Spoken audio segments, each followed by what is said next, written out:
You've got to lock in. Not really, but today we're going to be talking about some books debunking Israel and its myths. So ever since the ceasefire, if we can call it that, because Israel continues to break it, we have seen a lot of Israeli propaganda being pumped out. Information about influencers being paid about $7,000 per post to be pro-Israel. We saw the propaganda coming out from the flotilla where the Israelis had thrown out all of the aid, and then they were like, where's the aid, guys?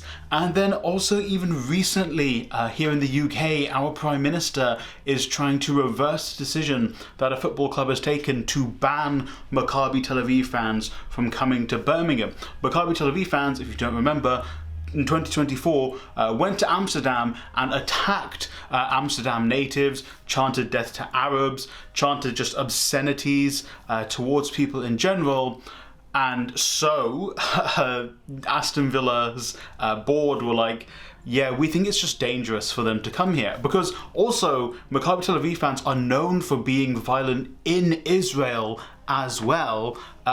So Aston Villa as a club were like, actually, we don't think it would be conducive to the local area for these people to come here, particularly Birmingham, who has a decent Muslim population. And Keir Starmer was like, no, that's anti-Semitic to ban them. And it's like, so let's talk about some books that debunk Israeli propaganda. Starting us off is 10 Myths About Israel. I banged on about this book before, but Ilan Pappé basically took 10 myths that the Zionist entity uses to justify its existence, to justify its treatment of the Palestinian people. And he basically goes through them and debunks them, gives you actual accurate information, gives you facts and figures, and gives you the means to go off and actually combat this mythology they have. One of them is the one they love saying is they made the desert bloom, basically saying there was no one here before, the settlers came and we made it what it is, when Palestine actually had a very long and rich history. You can see from just the artifacts there, you can see from historical documents that debunk this idea that there was no one living on this land and that the so-called Israelis just came and they made it what it is right now, which frankly is extremely ugly, poorly built cities with extremely ugly, poorly educated individuals. So it's an extremely great book. It's very accessible, and also because of the format where he's basically got like 10 different things to debunk, it makes a very smooth read. It's not like very thick, heavy text. He's just 10 chapters, if you would call them as such, where he goes through and breaks down Zionist myths. A book in a very similar vein, but slightly more complex, I would call it, is Palestine Comes First. This book was written in the 80s by a Dutch Christian man who traveled to the Holy Land and basically was talking about how all the things that Israel was telling them, obviously this was the 80s as well, about 45, 50 years ago, all the things they were telling people was just patently false. He actually looked at it from more of a theological standpoint than Pape, and was like, yeah, like all this stuff they're saying is what justifies Israel's existence doesn't really make sense from both a political and religious theological standpoint, so it doesn't make sense. I say a similar vein because it does a similar thing. However, it is slightly more complex than Pape's work. Obviously, Pape's work is written, I believe this book came out in 2024, so it's written for a modern audience, and the language which he uses is more suitable for a modern audience. Obviously, this book is a Dutch book that has also been translated, and also, I don't know if you guys also see this, but books even from like the 80s, the non-fiction works are written in such language that isn't super accessible, but then also it's been translated as such, so it's even more complicated. So this one might be a bit of a harder read than the Pape book, but it's still very interesting. This one I think you can get on the Internet Archive for free as a PDF as well. Although if you want to get the books in the description down below, you're free to. Yeah, it's great. Also, there's he uses maps to illustrate the points that he's making, so that's really cool as well. So you should definitely check out that one. Before we carry on, I just want to say this video is brought to you by me. I have a website, booktube.com, where I've started writing reviews again. So I'm trying to start writing at least 1 or 2 reviews a week to go up on there. So you can check that out for free. If you are a regular viewer, you know I've gone back to university, so I've used it as kind of a way to kind of keep my writing skills sharp between assignments. So booktube.com, where you can get those for free. You can also get them probably on Ko-fi, where I'm going to be posting them. You know, if you want to help a brother out, you can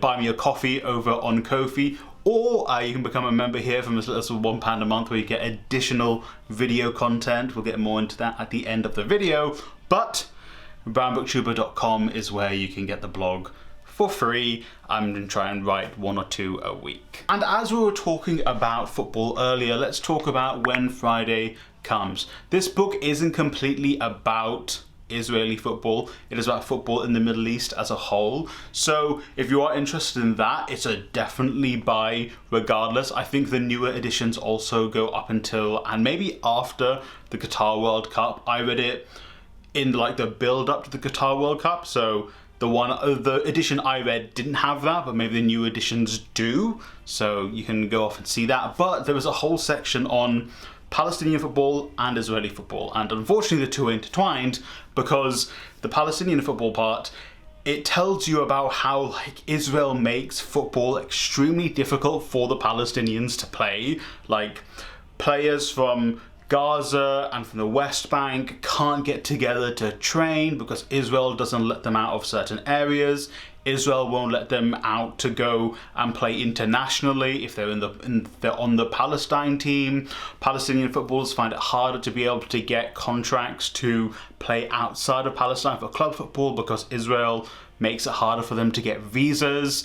So it also talks about how Israel targets football players with assault and shooting. I mean, I'm sure there could be a whole extra stuff written about since the ongoing genocide, where they could talk about how Palestinian footballers, football infrastructure, referees have been targeted in Gaza and basically destroyed by Israel. It was like one of the first things they did. They destroyed anywhere that had joy. They're like the only football stadium in Gaza they used as like a massive open air prison to like brutalize Palestinians. And then there's the Israeli section where he talks about, James Montague, that is the author, talks about how like Israeli football is extremely racist, how if any team dares to hire an Arab player, the Arab player gets death threats, the board gets death threats, the other players get death threats. And these are the kind of people that Keir Starmer want to allow into our country, that he wants to allow into Birmingham. The people who chant death to Arabs when going to a football game. And then, you know, when the people in Amsterdam were like, wait, we don't want these people here, and tried to fight back, Western media, you know, David Lammy, came out and condemned the people fighting those calling for the death of their Arab neighbours. James Montague has some very interesting interviews as well, and like HITC7s did a video, I think on Maccabi Tel Aviv themselves, which quite a few years old, but again, just like extremely racist and abusive individuals, even for Israeli standards. Can you imagine a team that is so racist, so far right, that even Israelis are like, that's fucked up, you know? And so, you know, the whole book is great of When Friday Comes, but the Palestine and Israel sections are the most important for this video. But I recommend the book regardless. If you know, even if you're not that big into football, you can kind of see but if you are interested in Middle Eastern politics and stuff, or Southwest Asia, you should definitely check it out. So those are the books I recommended for you to help you debunk Israeli propaganda. Obviously, you can go off to other places to learn more about Israeli propaganda.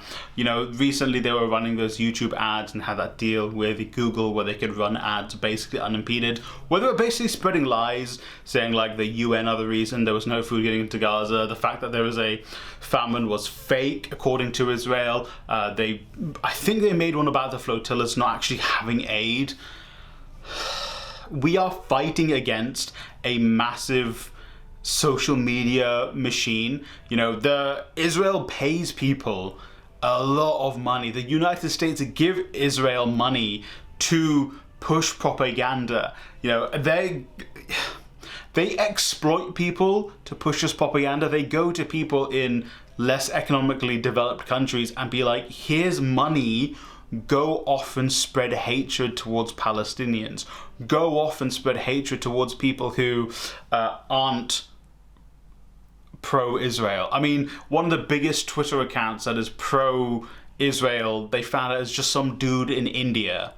Like, you know, that's what we're combating. So read these books, but also try and get involved in your local pro-Palestine organizations to try and get some more information and steps you can take to get involved in general with things that you care about. That's very important.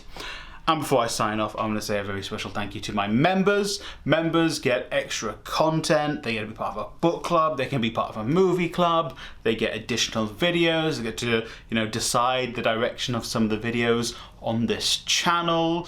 If you want to become a member, you can do from as little as £1 a month by clicking down below or on my channel. Like I said earlier as well, I have a website where you can go and read the latest blogs. I think the most recent one is actually about a football book, so kind of, you know, full circle with this video. Or you can go from Ko-fi and support me there as well. You don't actually need to pay to access the Ko-fi stuff, but that's completely optional.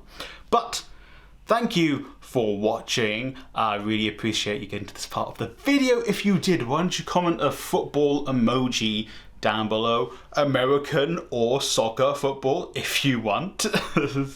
Remember to like, subscribe and share the video with a friend or family member.